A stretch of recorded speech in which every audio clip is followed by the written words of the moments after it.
Heidi ho, Arkansas Pilgrim here again, and in the kitchen again, and even cleaned up a little. So, what a surprise, huh? Anyway, what we're doing in the kitchen today is going along with what Andy and Peggy at Page Family Homestead do, which is fermentation. Of course, they're kind of into dehydration right now, but they got me interested in fermentation when they did their video on carrots and fermenting carrots. And I had never thought about fermenting other vegetables other than doing sauerkraut. So when somebody gave me a big bag of tomatoes, I thought, hey, I wonder if those can be fermented. So I looked it up on the internet and found that it's extremely simple. The lactofermentation process is very simple. All you have to do is prepare a brine and soak the vegetables in it for a period of time. Prepare the brine using from 1 to 3 teaspoons of salt per cup of water.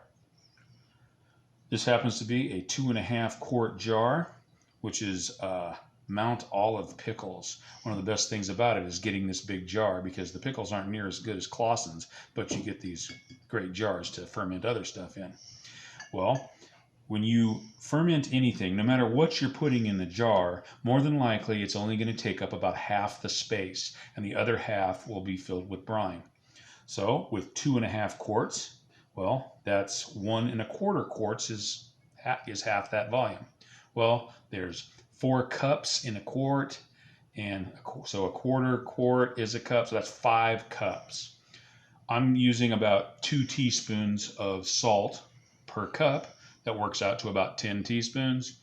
And you want to make sure and use salt that is that doesn't have iodine in it, because iodine is actually, I mean, it's healthy for us, but it actually kills bacteria, and bacteria are what we want in this. And it also doesn't have anti-caking agents. Canning and pickling salt doesn't have iodine or anti-caking agents, and so does, neither does kosher salt, Himalayan salt, and some of those other specialty salts. Anyway, you just want to have plain salt. So once you prepare a brine, in this case, I've got the 5 cups of water, and I measured out about almost 4 tablespoons of salt. And so you want to mix up your brine first, just to give the salt a chance to dissolve. Okay, just set it aside. Then your tomatoes. In this case, all the tomatoes are small. If you have large tomatoes, you're going to want to maybe cut them, either halve them or quarter them. But on small ones, the recommended procedure is to puncture them first. And normally you might use something like a bamboo skewer, which I don't happen to have any of. And you know, the theme of this channel is make do with, do what you can with what you have where you are. So I found this. It's pointy, about the same size, and it'll make a big hole. Toothpicks, I don't think, make big enough holes. Go through and do a series of holes on them. I don't know if the first set I did, I actually had larger tomatoes and I cut them in half, but you want to have basically access so the brine can get to the tomatoes. Now you're just going to want to go through and make a series of holes in them.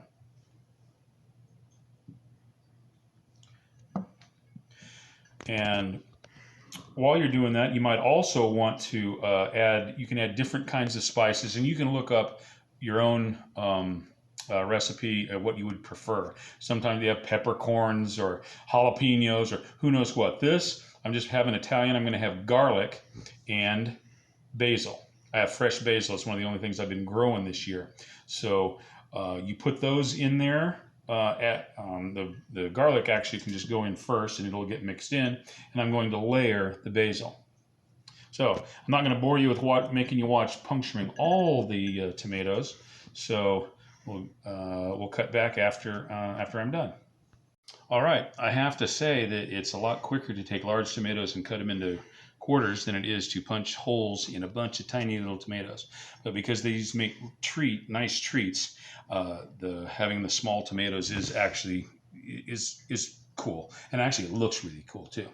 And you'll note my son, my cameraman, has made my Arkansas Pilgrim symbol here on one of those.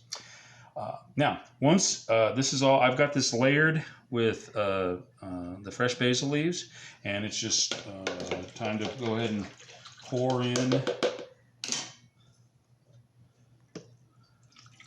the brine. And there still is a little bit of salt in it. It hasn't dissolved, but it will dissolve eventually inside if you get it all. And it's not super critical, especially since I'm taking the middle of the road, the two. There we go. You can take it all. Well, now what you're going to want, just like when in doing sauerkraut, you're going to want everything to stay underneath the surface of the water. Now you can go online and buy what they call fermentation weights, but there are certain, they'll be either the size for a wide mouth or a narrow mouth mason jar, and also they're $20 for 4 just hunks of glass. So what I use is a pint or half pint mason jars. Depending on the size of the opening of your jar, you can find one, and you don't even have to add water to it. It's got the water level up there, everything's underneath, and now all you do is take a tea towel of some sort and cover it up.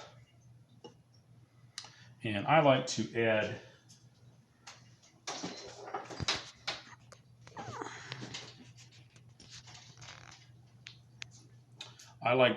a rubber band, which you got to be careful about, because when you press down on it, it ends up making the water go everywhere.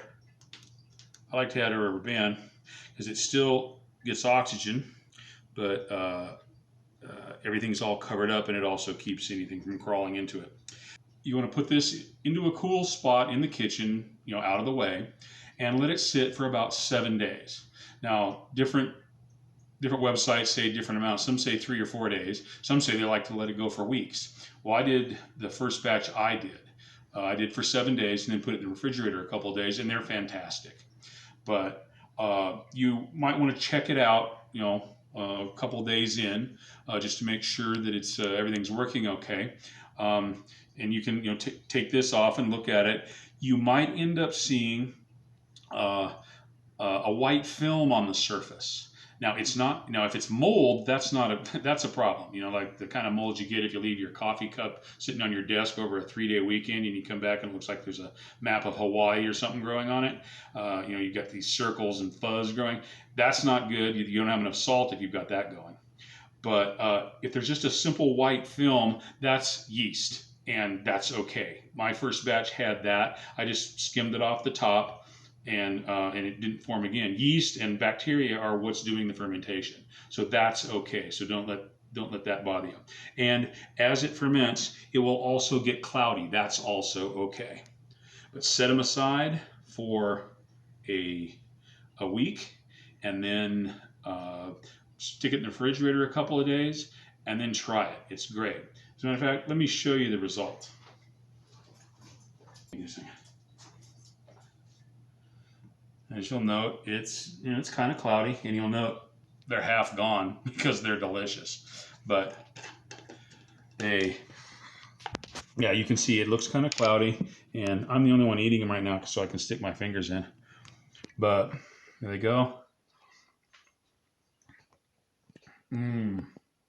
It's tangy. It's almost fizzy because you get carbon dioxide forming as part of the fermentation, and you'll see bubbles. When you move the stuff around, you see bubbles come up. That's good. Anyway, give it a try. And don't forget to like, comment, and subscribe. I guess it's the obligatory thing all YouTubers have to say. So, but if you try this, come back and comment and let me know what the results are.